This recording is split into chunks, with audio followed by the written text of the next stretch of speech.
साथियों, वीर बाल दिवस का ये दिन भावना और श्रद्धा से भरा दिन है। साहिबजादा अजीत सिंह जी, साहिबजादा जुझार सिंह जी, साहिबजादा जोरावर सिंह जी और साहिबजादा फतेह सिंह छोटी सी उम्र में इन्हें उस समय की सबसे बड़ी सत्ता से टकराना पड़ा। वो लड़ाई भारत के मूल विचारों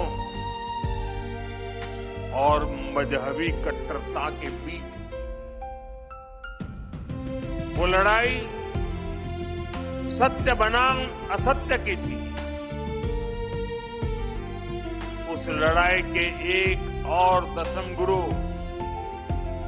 श्री गुरु गोविंद सिंह जी थे। दूसरी ओर क्रूर औरंगजेब की हुकूमत थी। हमारे साहिबजादे उस समय उम्र में छोटे ही थे, लेकिन औरंगजेब को, उसकी क्रूरता को इससे कोई फर्क नहीं पड़ता। वो जानता था उसे अगर भारत के लोगों को डराकर उनका धर्मांतरण कराना है तो इसके लिए उसे हिंदुस्तानियों का मनोबल तोड़ना होगा, और इसलिए उसने साहिबजादों को निशाना बनाया। लेकिन साथियों, औरंगजेब और उसके सिपह सालार भूल गए थे हमारे गुरु कोई साधारण मनुष्य नहीं थे। वो तब त्याग का साक्षात अवतार थे। वीर साहिबजादों को वही विरासत उनसे मिली। इसीलिए भले ही पूरी मुगलिया बादशाहत पीछे लग गई, लेकिन वे चारों में से एक भी साहिबजादे को दिगा नहीं पाए। साहिबजादा अजीत सिंह जी के शब्द आज भी उनके हौसले की कहानी कहते हैं। नाम का अजीत हूं,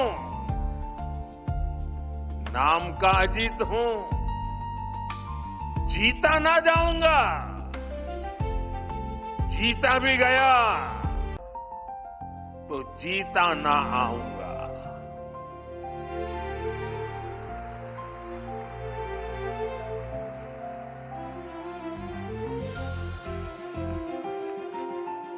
साथियों,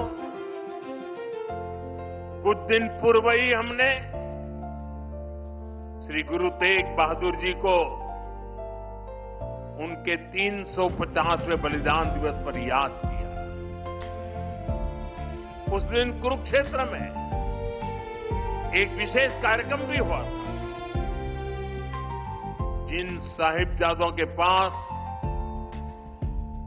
श्री गुरु तेग बहादुर जी के बलिदान की प्रेरणा हो, मुगल अत्याचारों से डर जाएंगे, ये सोचना ही गलत था।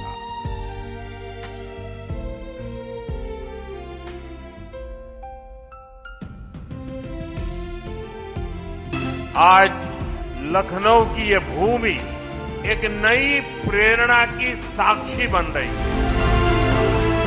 ये राष्ट्र प्रेरणा स्थल उस सोच का प्रतीक है जिसने भारत को आत्मसम्मान, एकता और सेवा का मार्ग दिखाया है। डॉक्टर श्यामा प्रसाद मुखर्जी, पंडित दीनदयाल उपाध्याय जी और अटल बिहारी वाजपेयी जी, इनकी विशाल प्रतिमाएं जितनी ऊंची है, इनसे मिलने वाली प्रेरणाएं उससे भी अधिक बुलंद है। किताबें हो, सरकारी योजनाएं हो, सरकारी संस्थान हो, गली, सड़क, चौराहे हो, एक ही परिवार का गौरवगान, एक ही परिवार के नाम, उनकी ही मूर्तियां, यही सब चला।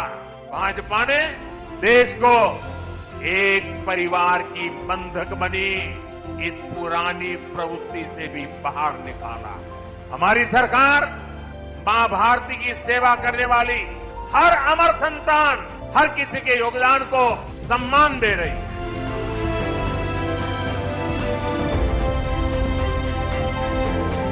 ये राष्ट्र प्रेरणा स्थल हमें संदेश देता है कि हमारा हर कदम, हर पग, हर प्रयास राष्ट्र निर्माण के लिए समर्पित हो। सबका प्रयास ही विकसित भारत के संकल्प को सिद्ध करेगा।